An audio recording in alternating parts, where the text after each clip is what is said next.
Good morning students, कैसे हैं आप सब। अब आज हम बात करेंगे इस वीडियो में कुछ ऐसी इनकम्स की जिस पर स्पेशल रेट से टैक्स लगता है।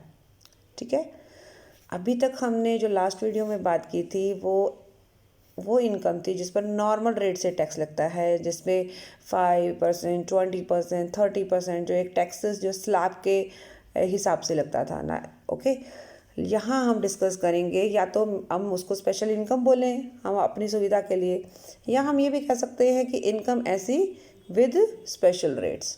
ठीक है, तो जब भी आप टैक्स कैलकुलेट करने लगो तो आपका ध्यान इस बात की तरफ भी जाना चाहिए कि आपकी टोटल इनकम में क्या इनमें से कोई इनकम शामिल तो नहीं है।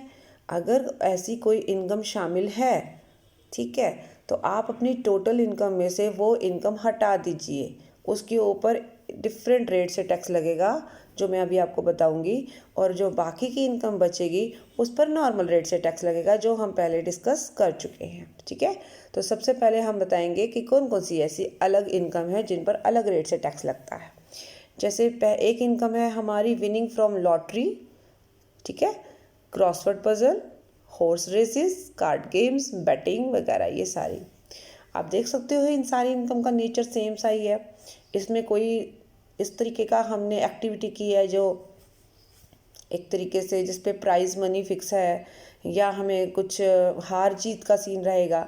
तो अगर हम कुछ जीत जाते हैं लॉटरी में, हमारी लॉटरी निकल जाती है मान लीजिए, या हम कोई पज़ल जीत जाते हैं, या हमने जैसे घोड़ों की रेस वगैरह होती है जहाँ पर भी, वहाँ उस पर हमने पैसा लगाया है, उस पर हम उस बाई चांस जिस घोड़े पर हमने पैसा लगाया वो घोड़ा जीत गया तो हमारे को पैसा मिल गया। ठीक है, मतलब पैसा लगाने का मतलब एक तरह से शर्त लगाना हुआ ना। बैटिंग एक तरह से कह सकते हो आप। और क्रिकेट पे जैसे लोग बैटिंग लगाते हैं, क्रिकेट मैच जब होते हैं तो ज़्यादातर स्पेशली जब पर्टिकुलर दो कंट्रीज़ के मैच होते हैं तो वो डिपेंड करता है ना किस तरीके के कंट्री के बीच में हो रहे हैं, वहाँ में बैटिंग ज़्यादा होती है कम होती है। और कार्ड गेम्स तो आप जानते ही हैं।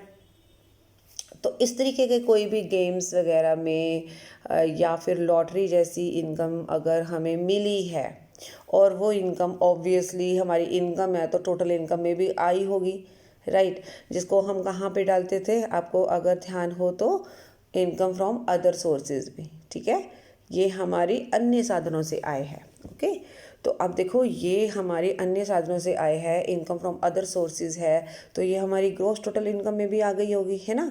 उसके बाद हमने इसमें से जो रिडक्शन माइनस की होगी उसके बाद ये हमारी टोटल इनकम का पार्ट बन गई होगी। ठीक है, लेकिन रूल क्या कहता है कि टोटल इनकम पर में अगर लॉटरी या ऐसी कोई भी इनकम शामिल है तो भाई हम सारी इनकम पर तो नॉर्मल रेट से टैक्स नहीं लगाएंगे। ठीक है, हम इस इनकम को अलग करेंगे, इसके ऊपर हम सिर्फ 30% से टैक्स लगाएंगे, सीधा 30%, मतलब फ्लैट 30% है। लेकिन बाकी की जो इनकम बच जाएगी ना उसके ऊपर हम अपने जो भी नॉर्मल रेट्स लगते थे, जैसे अगर हम सीनियर सिटीज़न है तो उसमें से पहला 3 लाख नील हो जाएगा, बाकी के 2 लाख के ऊपर 5% लगेगा, फिर और कोई बचती है उस तरीके से 20-30 में हम चले जाएंगे। लेकिन इस इनकम पर तो फ्लैट 30% से हमारा टैक्स लगना है। ठीक है, अब एक एग्जांपल देख लेते हैं। जैसे मान लीजिए आपकी टोटल इनकम है 5,20,000, दिख रही है आपको, जिसके अंदर मैंने क्लियर कट बताया है कि इसमें लॉटरी की इनकम शामिल है। अब लॉटरी की इनकम कितनी शामिल है, इसमें 1 लाख है, तो मेरा सबसे पहला जो काम होना चाहिए अदर इनकम निकालना। अदर इनकम मेरी हो गई 4,20,000। ठीक है, अब हम टैक्स निकालेंगे। कैसे निकाली अदर इनकम मैंने 4,20,000, मैंने टोटल इनकम में से लॉटरी की इनकम को माइनस कर दिया, तो मेरी other income is equal to 4,20,000, right. Now अब मैं टैक्स का काउंट करूँगी। फर्स्ट ऑफ ऑल जो भी ऐसी स्पेशल इनकम्स है या ऐसी इनकम है जिस पर स्पेशल रेट से टैक्स लगता है उनको पहले ले लो। हालांकि ऐसा कोई टेंशन नहीं है, पहले और बाद का टैक्स तो निकलना ही है, चाहे आप पहले और बाद में लो, लेकिन थोड़ा तरीका है यही रहता है। ठीक है, तो टैक्स ऑन लॉटरी 1 लाख है थी ना लॉटरी की इनकम। ठीक है, उसके ऊपर 30% से लगाया, 30,000 आ गया हमारा। अब अदर इनकम कितनी बची, 4,20,000। ठीक है, 4,20,000 पर मैंने नॉर्मल रेट से टैक्स लगाया है। ठीक है, नॉर्मल रेट का मतलब वही पहला 2.5 लाख नील, अगले उसके ऊपर 5%, इस तरीके से। ठीक है, मैंने यहाँ पे नॉर्मल रेट लिख दिया है। ठीक है। हो सकता है आप सीनियर सिटीज़न हो तो आप पहला 3 लाख नील करोगे, अगर आप सुपर सीनियर सिटीज़न हो तो आप पहला 5 लाख नील करोगे। हाँ, अगर सुपर सीनियर सिटीज़न होते तो फिर तो 4,20,000 वैसे भी फ्री हो जाते, हमारी कोई इनकम टैक्सेबल होती ही नहीं। तो उस केस में हम और चीज़ देखते, मतलब हमारा कुछ भी सीन नहीं होता ना इस तरीके से, तो फिर हमें सिर्फ 30,000 टैक्स देना पड़ता, ये बाकी का कोई टैक्स लगता ही नहीं अगर मैं सुपर सीनियर सिटीज़न होती। लेकिन अभी मैं नहीं हूँ, तो मैंने जो है टैक्स कैलकुलेट किया है और वो आ गया है 8,500। ठीक है, तो ये टोटल मेरा टैक्स बन गया ना 38,500। कैसे बना? लॉटरी पर अलग से निकाला, अदर इनकम पर अलग से निकाला और फिर टोटल कर दिया मैंने। ठीक है, तो लॉटरी पर 30% से निकालना है आपको, बाकी की इनकम पर नॉर्मल रेट से निकालना है और उसको टोटल कर देना है। उसके बाद आप देखोगे अगर कोई रिबेट बनती है तो वो आपको नील हो जाएगी, अगर कोई सरचार्ज बनता है वो ऐड हो जाएगा। तो अगर सरचार्ज ऐड होगा तो हो सकता है मार्जिनल रिलीफ हमारा बन जाए, मार्जिनल रिलीफ बनेगा तो वो माइनस हो जाएगा। और हेल्थ और एजुकेशन सेस तो ऐड करना ही करना है। ये मैंने सिर्फ आपको समझाने के लिए किया है, हर क्वेश्चन में आपको ये करने की ज़रूरत नहीं है। ठीक है, वो इसलिए नहीं करने की ज़रूरत, आपको यहीं से ही आइडिया हो जाएगा ना इनकम की टैक्स है कितना मेरा और मेरी इनकम कितनी है। मेरी इनकम तो टोटल इनकम वैसे कितनी थी मेरी 5,20,000 ना, तो वैसे भी मैं रिबेट में नहीं आती हूँ। अब ध्यान देना, 4,20,000 को देखोगे तो आप तो रिबेट में आ गए, लेकिन हम 4,20,000 को नहीं देखेंगे। 4,20,000 तो मेरी अदर इनकम है, मुझे तो टोटल इनकम देखनी है ना। रिबेट के लिए मुझे टोटल इनकम देखनी होती है जो कि 5 लाख या उससे कम होनी चाहिए। यहाँ पे टोटल इनकम तो 5,20,000 है। ठीक है, उसमें से लॉटरी की हटा दी, अदर आ गई, टैक्स निकाल दिया, टोटल कर दिया। रिबेट आपको नहीं मिलेगी, ध्यान रखना। कई बार बच्चे कन्फ्यूज़ हो जाते हैं कि अरे मेरी अदर इनकम तो 4,20,000 बची ना, तो मेरी तो 5 से नीचे हो गई, तो मुझे रिबेट मिलनी चाहिए। But no, you will see only this amount, right, not this amount. इस अमाउंट को नहीं देखना, आपको 5-20 को देखना है, because it is your total income. ठीक है, तो इफ़ टोटल इनकम आपके उस दायरे में है ही नहीं तो there will be no rebate, there will be no surcharge. अच्छा, सरचार्ज इसलिए नहीं है क्योंकि मेरी इनकम 50 लाख से ऊपर ही नहीं है। सरचार्ज स्टार्ट कहाँ से होता है? आपकी इनकम 50 से ऊपर और 1 के नीचे हो, 1 से ऊपर हो, 2 के नीचे हो, या 2 से ऊपर हो तो 5 से नीचे हो, और 5 से ऊपर हो तो आपको पता ही है 37% सरचार्ज लगता है। बट यहाँ पे सरचार्ज का कोई सीन नहीं है। अब सरचार्ज का सीन नहीं है तो मार्जिनल रिलीफ का ख़त्म हो गया सीन, उसकी कहानी ख़त्म। हेल्थ एंड एजुकेशन सेस तो लगेगा ही लगेगा, चाहे दुनिया इधर की उधर हो जाए। ठीक है ना, तो वो आपको 4% इस टैक्स पर जो आपने टैक्स कैलकुलेट किया था उस पर लगा देना है। 1540 आया, ये हमारा बन गया 40040।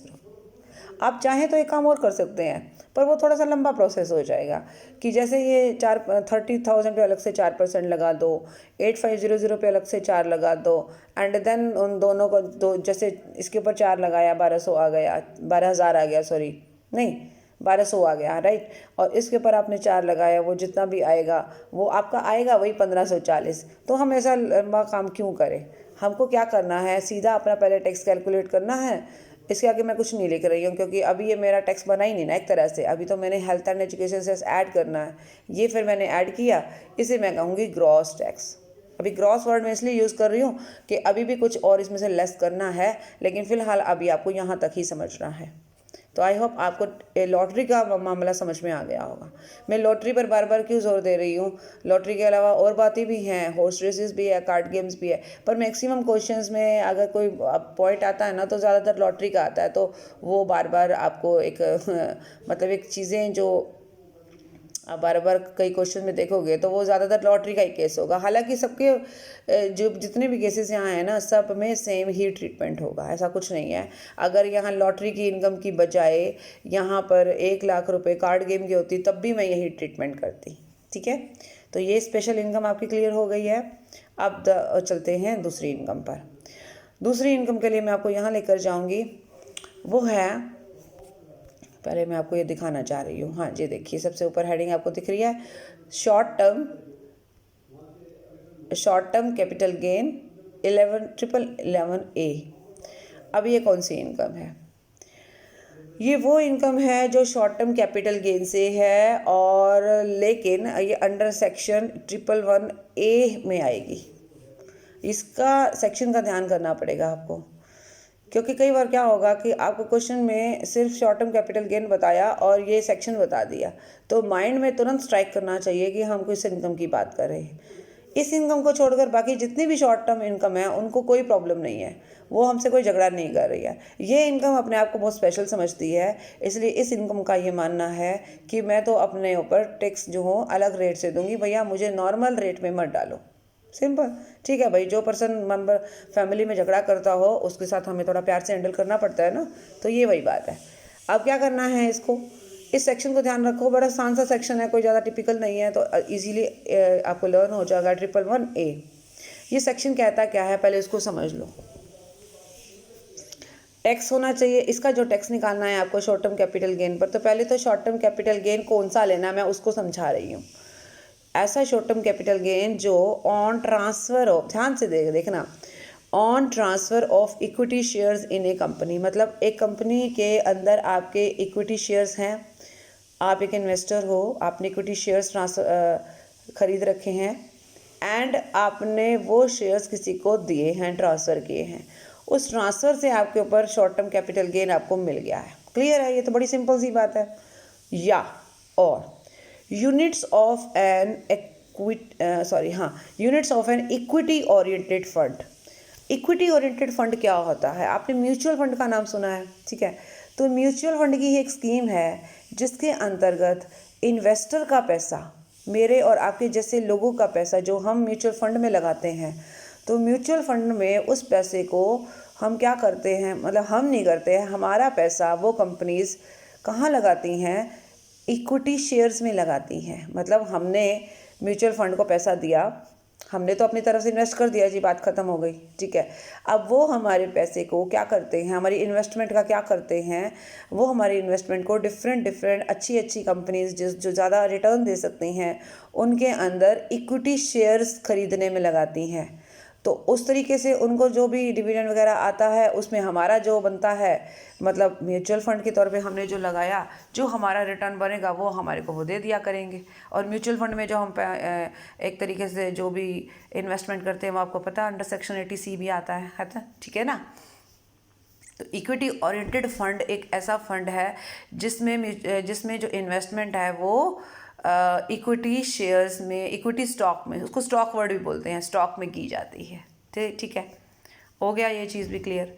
और अब तीसरा भी एक और चीज़ है, या units of a business trust. अब ये क्या चीज़ है, यहाँ पर मैं आपको सिर्फ एक मोटे तौर पर एक बात समझाऊंगी। जैसे अभी अभी आपने देखा कि आपका पैसा कहाँ इन्वेस्ट हुआ है, शेयर्स में इन्वेस्ट, आपने नहीं किया है, आपने डायरेक्टली शेयर्स में तो आपने तो यहाँ किया था, ये देखो आपने तो इन कंपनी में किया है। यहाँ एक तरीके से इनडायरेक्टली आपका पैसा इक्विटीज़ में इन्वेस्ट हुआ है।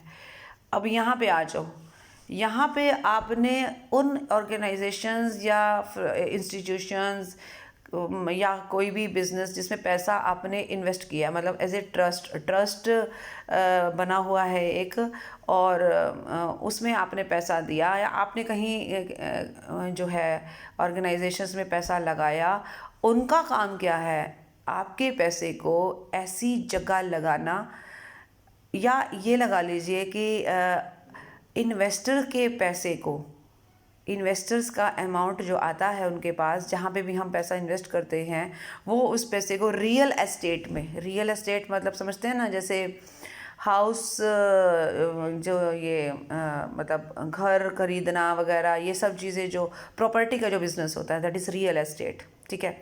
या तो रियल एस्टेट में या इंफ्रास्ट्रक्चर में, इंफ्रास्ट्रक्चर में जैसे रोड्स हैं, ठीक है, ये इंफ्रास्ट्रक्चर का ट्रांसपोर्ट है, कम्युनिकेशन है, दीज आर इंफ्रास्ट्रक्चरल फैसिलिटीज़, ठीक है। तो हमारे पैसे को अगर ऐसी जगह इन्वेस्ट किया जाए, मतलब हमारा पैसा या हमसे इन्वेस्टमेंट ले क्यों रहे हैं, कहाँ लगाने के लिए, रियल प्रॉपर्टीज़ में, रियल एस्टेट में। रियल एस्टेट का मतलब यही प्रॉपर्टीज़ ही कह सकते हो आप। और दूसरा कहाँ मैंने बोला, इंफ्रास्ट्रक्चर के। तो इंफ्रास्ट्रक्चर के लिए काफ़ी पैसों की ज़रूरत होती है, ठीक है। ट्रांसपोर्ट फैसिलिटीज़ आप देख लो, बड़ी बड़ी रोड्स देख लो आप, रेलवे लाइंस हैं, और चीज़ें दुनिया भर की हैं। तो इस तरीके का जो इंफ्रास्ट्रक्चर बनाया जाता है, इसमें करोड़ों अरबों खरबों रुपए की ज़रूरत होती है। तो आम आदमी से, आम इन्वेस्टर से जो पैसा है वो इसी पर्पज़ के लिए लिया जाता है, ठीक है। ओके जी, अब समझ में आ गया पहले कि हम अपना पैसा हमने लगाया कहाँ है। ठीक है, तो मैंने अपना पैसा बिजनेस ट्रस्ट के यूनिट्स खरीदने में लगाया। वही यूनिट्स खरीदने का मतलब होता है मैंने इन्वेस्ट कर दिया, मैं एक आम इन्वेस्टर हूँ।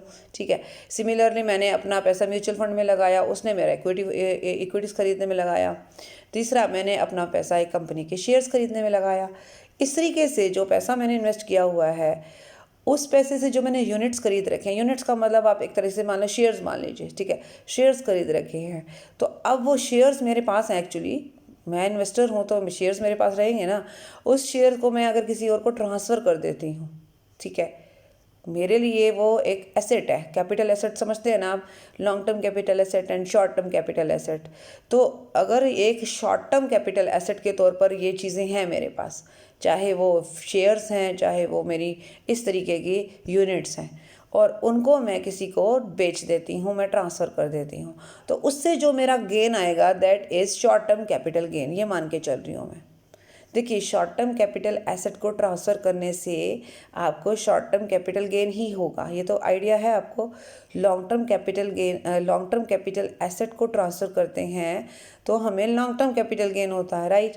लेकिन हमारा जो 111A है, ये सिर्फ ऐसे शॉर्ट टर्म कैपिटल गेन की बात कर रहा है जो यहाँ इन्वेस्ट करके, और जो यूनिट्स मेरे हाथ में आए, जो शेयर्स मेरे हाथ में आए, उनको मैंने जब किसी को बेचा या मैंने किसी को दिया और उससे जो मेरे को गेन हुआ, that is my short term capital gain. यहाँ तक बात ओके हो जानी चाहिए आपकी, क्योंकि जब तक मुझे यही नहीं पता कि शॉर्ट टर्म कैपिटल गेन यहाँ मैं क्या ले रही हूँ, कौन सा ले रही हूँ, तो मैं क्वेश्चन को आगे अच्छे से समझ नहीं पाऊँगी। ठीक है, देखो, रटा मार के तो हम कोई भी काम कर सकते हैं, बट समझना बहुत ज़रूरी है। इससे आपके माइंड में जो कॉन्सेप्ट है वो परमानेंटली बैठ जाएगा। यहाँ तक बात क्लियर हो गई है? ठीक है, चलिए, ये जितनी इसने बातें लिख रखी है वो मैंने आपको समझा दी हैं, तो आप इसको देखकर परेशान मत होना कि ये पता नहीं ऐसा क्या लिख रखा है। हालांकि इसमें इनका मीनिंग नहीं लिख रखा है, मैंने आपको मीनिंग भी क्लियर कर दिया है, ताकि ये ना रहे कि ऐसी ये क्या चीज़ें हैं, ये मेरे बिज़नेस ट्रस्ट क्या काहे का बिज़नेस ट्रस्ट है। ठीक है ना, चलिए, तो जो कंडीशन है 111A में आने की, वो ये है कि एक तो ये शॉर्ट टर्म कैपिटल गेन होना चाहिए। तो पहले ये देख लियो, आप शॉर्ट टर्म कैपिटल एसेट होगी तो शॉर्ट टर्म कैपिटल गेन तो अपने आप हो जाएगा। ठीक है ना। दूसरी बात, इस ट्रांजैक्शन पर जो मैंने अभी अभी चीज़ें बेची हैं, जो मैंने शेयर्स बेचे हैं, जो मैंने यूनिट्स बेची हैं, तभी तो मुझे गेन हुआ ना। तो वो बेचना वाला जो मैंने ट्रांजैक्शन किया, that is chargeable to securities transaction tax. देखिए, ये एक टैक्स होता है। अब आप सोचोगे ये अब कौन सी नई बीमारी आ गई है, ये अभी हम इतने टैक्स पढ़ रहे हैं, वो अभी कम थे क्या, एक और टैक्स निकल कर सामने आया। देखो, जो भी चीज़ें आएंगी वो हमें देखनी तो पड़ेंगी, हम इनको अवॉइड तो नहीं कर सकते ना। सिक्योरिटीज़ ट्रांजैक्शन टैक्स वो टैक्स होता है जो सिक्योर, नाम से क्लियर हो रहा है, बिल्कुल कोई डाउट नहीं होना चाहिए। सिक्योरिटीज़ में जब आप डील करते हो, सिक्योरिटीज़ में जब आप ट्रांजैक्शन करते हो, उस पर एक टैक्स लगता है, that is securities transaction tax. फिलहाल इसको इतना ही समझ लो, अभी हम इसके ऊपर और डिटेल में नहीं जाएंगे। बस आपको इतना ध्यान रखना है कि एक तो कैपिटल एसेट आपकी शॉर्ट टर्म होगी तो ही आपका short term capital gain create होगा, ये तो आइडिया है। दूसरा, इस ट्रांजैक्शन पर हमारा सिक्योरिटी ट्रांजैक्शन टैक्स लगा होना चाहिए। ये दोनों बातें क्लियर हैं तो हम 111A में आ सकते हैं और अपने आप को स्पेशल इनकम बता सकते हैं। वरना वो जो आप अपने आप को बड़ा स्पेशल समझ रहे हो, वो स्पेशल नहीं समझ पाओगे। आपके ऊपर नॉर्मल रेट से ही टैक्स लगेगा अगर आप ये दोनों कंडीशन पूरी नहीं करते हो तो। यहाँ तक बात क्लियर हो गई है? हो गई क्लियर? ठीक है, बस यहाँ का काम हमारा ख़त्म होता है। अभी ये हालांकि यहाँ बहुत लंबी चौड़ी बातें हैं, पर इसको मैं आपको इस तरीके से अपने हिसाब से ही समझाऊंगी, अपने तरीके से। ठीक है, चलिए जी। ये तो हो गया था हमारा लॉटरी का सीन, ठीक है ना। अब देखो, आपको समझ में आ गया ना, वो वाला पॉइंट क्लियर हो गया। अब मैंने एक एग्जांपल दिया है छोटा सा, क्या टोटल इनकम मान लीजिए मेरी है 5,20,000। मैंने बिल्कुल सेम चीज़ें उठाई हैं, यहाँ पे भी तो 5-20 उठाई थी ना, लॉटरी के लिए समझाने के लिए उठाई ना। सिमिलरली मैं यहाँ पे भी सेम अमाउंट उठा रही हूँ। टोटल इनकम मेरी 5,20,000 है, ठीक है। इसमें इंक्लूडेड है short term capital gain 11(1)(a) का, ओके। तो मैं क्या करूँगी, सबसे पहले इसको अलग कर दो। Short term capital gain 11(1)(a) वाला शॉर्ट टर्म कैपिटल गेन अलग कर दो। 1,00,000 था, अलग कर दिया, और अदर इनकम आ गई मेरी 4,20,000। जैसे ही लॉटरी में टैक्स निकाला ना, वैसे ही सेम यहाँ निकालो। इसका जो रेट है बेटा 15% है, यहाँ लिखा नहीं है, मैं भूल गई लिखना। लॉटरी पर 30 था, लेकिन शॉर्ट टर्म कैपिटल गेन पर जो 11(1)(a) में आएगा बस वही, उस पर 15% है, 15% है, ठीक है। टैक्स निकालें, tax on this income at the rate of 15%। किस पर निकालूं? 1,00,000 पर, क्योंकि 1,00,000 है, कितना आ गया? 15,000, सिंपल, ठीक है। फिर अदर इनकम मेरी क्या बची? 4,20,000। 4,20,000 पर मैंने नॉर्मल रेट से टैक्स निकाला, वही जैसे पहले आया था 8,500, हो गया टैक्स आपका 23,500। नाउ अब ना तो कोई रिबेट बनती है, वो आपको थोड़ा सा स्मार्ट बनना पड़ेगा। मैं अब हर बार लिखूंगी ना तो आप ही बोर हो जाओगे कि मैडम जब आ ही नहीं रहा, कोई रिबेट मिल नहीं रही, तो आप बार बार क्यों नील कर रहे हो। कोई बात नहीं, मैंने इसलिए आपको इस बार ही बिना उसको लिखे ये बताने की कोशिश की है कि ये आपको देखना है। मैंने नहीं लिखा तो उसका मतलब ये नहीं है कि आप देखना ही बंद कर दो। आपको ये ज़रूर देखना है कि मेरी टोटल इनकम 5 से नीचे है क्या, नहीं है तो रिबेट ख़त्म। सरचार्ज भी नहीं है, क्योंकि टोटल इनकम सिर्फ 5,20 है भैया, 50 लाख तक नहीं पहुँचे हम, अभी इतने अमीर नहीं हुए हम, ठीक है ना। सो तो आपने क्या किया, सीधा आप अपने हेल्थ एंड एजुकेशन सेस पे आ जाओ, बाकी का बीच का मसला तो ख़त्म हो गया। ये 4% लगाया 23,500 पर 4% बन गया 940, and I will have to pay the tax, the amount is 24440, that's all, simple, ठीक है। अब बताओ इसमें कोई मुश्किल आई आपको?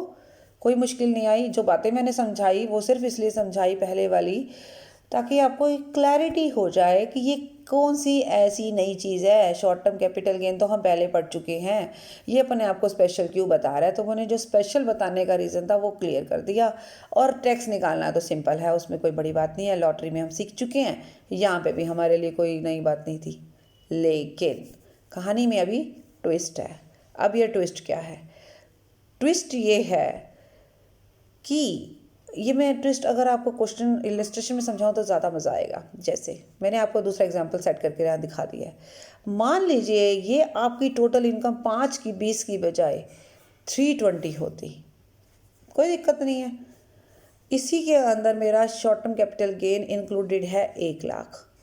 तो मैंने पहला स्टेप क्या करना है, अदर इनकम निकाल ली, 220 आ गया। यहाँ तो कोई ट्विस्ट नहीं आया अभी तक, कोई बात नहीं, अभी थोड़ी देर रुक जाओ, ट्विस्ट ही ट्विस्ट आने वाला है। नेक्स्ट इज, अब इन सच सिचुएशन, अब आप कहोगे ऐसी क्या सिचुएशन मैडम आगे कि आपने क्लियरली लिख लिया इन सच सिचुएशन, तो वो भी मैं आपको बता देती हूँ। यहाँ और यहाँ में थोड़ा फ़र्क नहीं लग रहा आपको? यहाँ अदर इनकम 420 है, यहाँ अदर इनकम 220 है। अगर मैं आपको अपने आप को ऐसा इंडिविजुअल मानो जो 60 साल से कम उम्र का है, तो मेरे तो पहले 2.5 लाख पर इनकम नील होती है, तो ये तो 220 आ रहा है, तो इसका मतलब अदर इनकम पे तो इनकम नील मानी जाएगी। तो अब आप सोचोगे तो फिर टेंशन किस बात की, नील है तो नील है। अभी थोड़ी देर पहले आपने लॉटरी में भी तो यही कुछ किया था, याद है?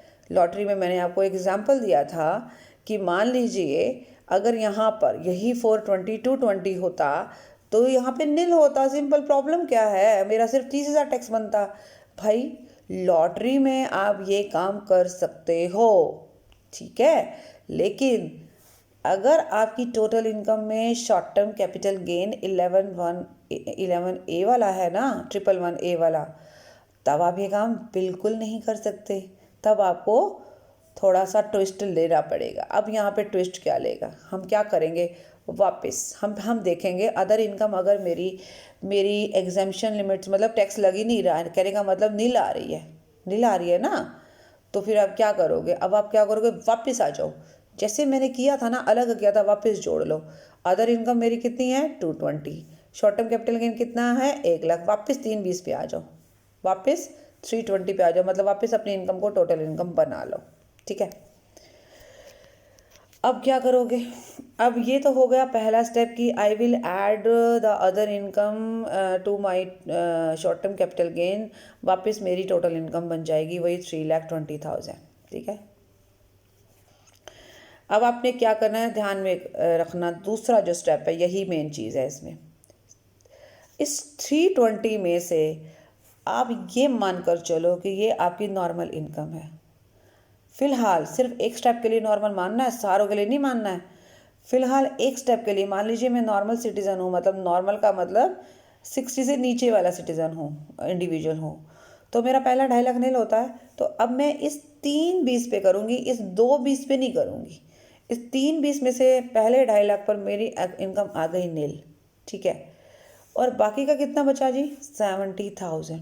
70,000 पे अकॉर्डिंग टू नॉर्मल रेट तो मेरे को 5% देना चाहिए, बट नहीं, यहाँ मैं कहूँगी भाई ऐसा है, अदर इनकम तुम ज़्यादा परेशान मत हो, ये 1 लाख मैंने दिया है तभी जाकर तुम 320 बने हो, वरना तुम्हारे ऊपर तो तुम तो नील में जा रहे थे, जा रहा था कि नहीं जा रहा था ना, वो 220 नील में जा रहा था।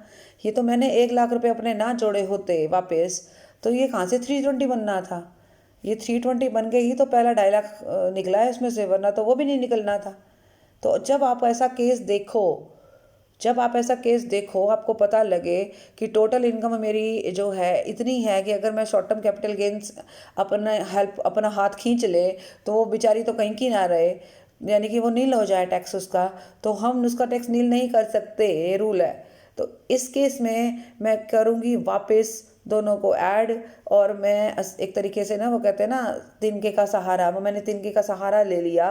सहारा लेने के बाद मैंने पहला 2.5 लाख किया नील, क्योंकि मैं 60 से नीचे हूँ, ठीक है। और हाँ, अगर मान लीजिए मैं सुपर सीनियर सिटीजन होती भैया, फिर तो आपका 5 लाख ही नील हो जाना था, फिर तो कुछ कर ही नहीं सकते, फिर तो वो बेचारा तिनका भी कुछ नहीं कर पाता, ठीक है ना। लेकिन अभी क्योंकि मैं अपने आप को 60 से नीचे मान रही हूँ, तो मैं अपना टैक्स ऑन 2.5 लाख नील हो गया, लेकिन द रिमेनिंग बैलेंस पे ऊपर 15 पर मैंने क्लियरली लिखा है, not at normal rates, you will pay tax on the balance at the rate of 15%, जो रेट स्पेशल रेट है short term capital gain 111A के लिए। नाउ इट इज़ क्लियर, ठीक है, ओके। ऊपर वाले क्वेश्चन में और नीचे वाले क्वेश्चन में अंतर समझ में आया आपको? क्या अंतर था? अंतर ये था कि ऊपर मुझे कोई टेंशन नहीं हुई थी, क्योंकि अदर इनकम टैक्सेबल लिमिट के ऊपर थी, ठीक है, इसलिए उसके ऊपर टैक्स बाकायदा लगा था। नीचे वाला अदर इनकम इतनी बेचारी हो गई है कि इस पर टैक्स नहीं लग पा रहा, इसलिए कहते हैं जी मुझे सहारा दो। शॉर्ट टर्म कैपिटल गेन ने कहा ठीक है जी, मैं वापस आपके पास आ जाती हूँ। तो जी क्या हुआ, उन दोनों ने आपस में ऐड कर लिया। ऐड करने के बाद मेरी 320 आ गई। मैंने पहला 2.5 लाख तो नील कर दिया, लेकिन अगले उस पर बैलेंस पर मैं 5 नहीं लगाऊंगी, मैं लगाऊंगी 15%, जो मुझे, भाई एक काम आपका होगा तो दूसरा काम शॉर्ट टर्म कैपिटल गेन का होना चाहिए ना। उसने आपको सहारा दिया है, तो अब ये थोड़ी ना है कि वो सिर्फ आपके लिए सोचेगी, खुद थोड़ा अपने लिए भी तो सोचेगी, इसलिए बैलेंस पर हम 15% लगाएंगे। तो बैलेंस मेरा बनता है 70 पे 15 लगाया मैंने, 10,500 आया। 4% एजुकेशन सेस है, वो तो छूटेगा नहीं कभी भी, कुछ भी हो जाए। तो 10,920 हमें ग्रॉस टैक्स देना होगा। ये बात क्लियर हो गई?